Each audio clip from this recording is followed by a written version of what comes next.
I'll try not to take that as no. My name is TJ Cox, COX. I am the Democratic candidate for Congress here at California's 21st Congressional District.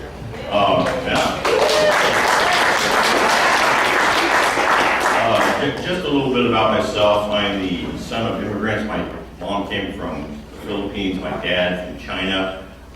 They both came to the States, they worked hard. They became very proud naturalized U.S. citizens. And they really put us to work in with the values of what we know our immigrant communities do. They work hard, they keep their nose to the grindstone, and they try to make better opportunities for their family. My mom growing up was telling me, which in Tagalog means, hey, get to work. And so and that's what I've done. What I do here today in the Central Valley, I've got what's called a community development entity. And what we do is we try to make a positive difference in the lives of the people here. We try to do that by doing things like bringing healthcare access. We've opened 4 healthcare clinics so far that have brought healthcare access to 26,000 residents of the 21st Congressional District. And those 26,000 residents, last year, they were served with over 100,000 healthcare appointments. We try to create jobs. I mean, there's nothing more important than jobs. And over the last 6 years, we've created 1,500 jobs. That's nearly a job a day. And when we create a job, it's got to be a quality job that offers at least a living wage and offers benefits: medical, dental, vision, retirement, and vacation, and those types of things. And really one of the things that I try to do when we make an investment is to offer things like, to have this institution that we're making an investment in, offer things like tuition reimbursement. And one of the greatest examples of how I think we've been successful is with a young woman who I met just last year.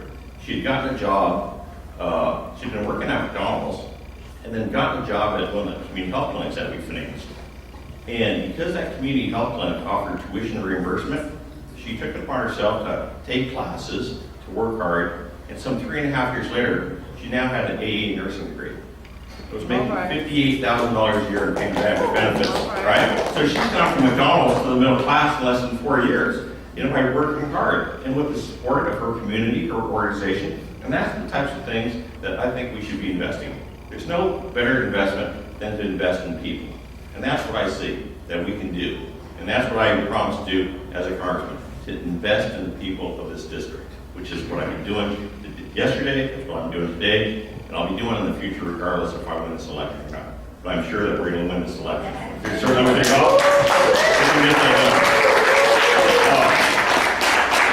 I can tell you Social Security is very, very important to me.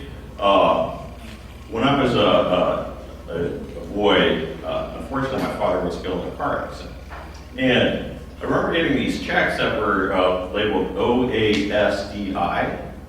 Do you guys know what that stands for? Right? Old age, right? Survivors Disability Insurance.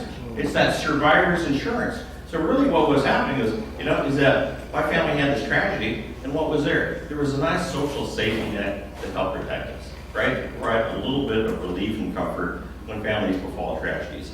And that's what so I've seen the direct benefit of what Social Security can provide to us. And that's why I'm just so aghast and frankly angry about the GOP's attempt to cut our Social Security and Medicare. And I tell you, that's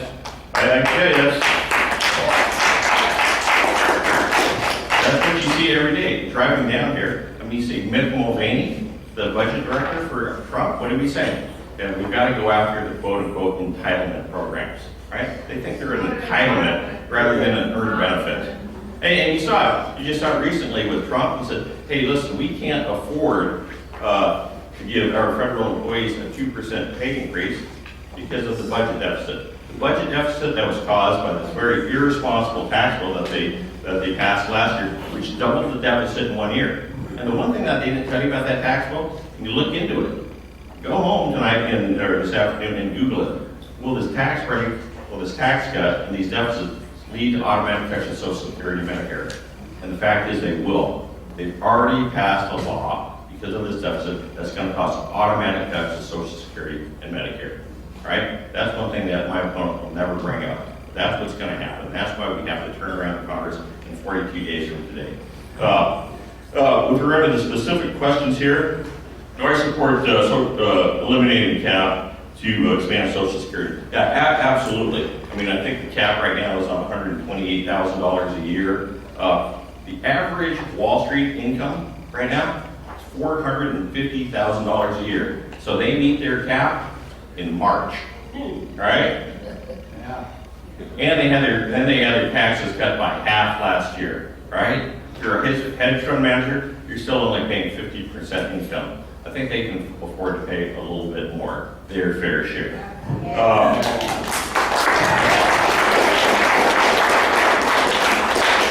Certainly, as for legislation, the Financial Job and Affordable Care Act, that's one of the primary reasons why I'm here today. Because we saw the positive benefit the Affordable Care Act is making right here in the Central Valley, right here in the 21st Congressional District. The uninsured rate went down from almost 30% down to 7%. I mean, it's had a profound effect. And here's one factoid.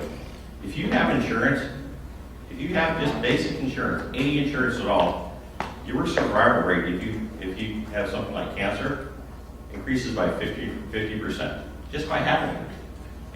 And so this has made a profound effect on the health and livelihood, and really, your chance of living right here in the Central Valley.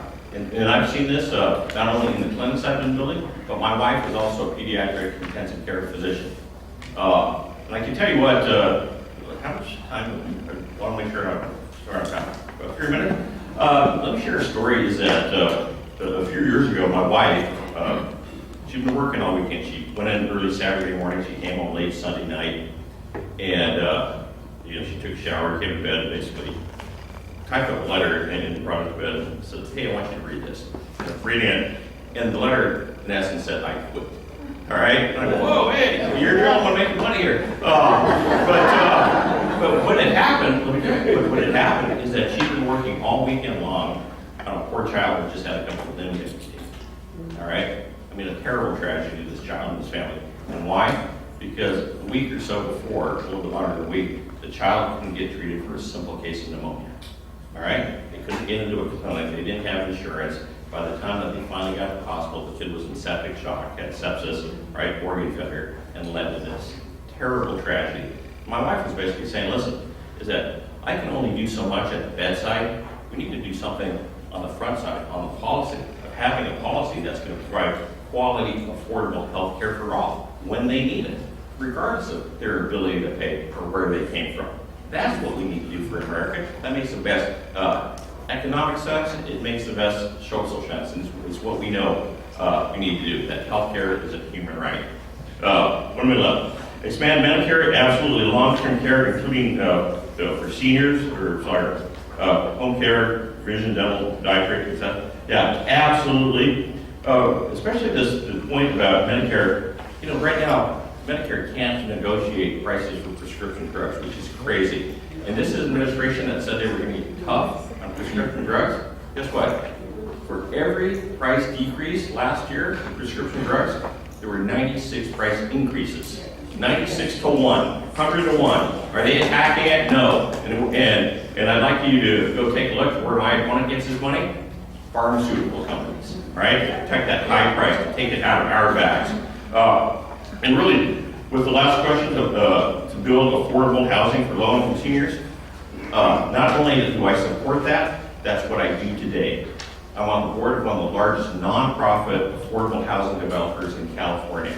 And we focus on building quality, affordable housing for seniors, for veterans, for homeless, and for lower income populations. So that's what I'm doing today. That's what I'll continue to do in Congress. Thank you so much.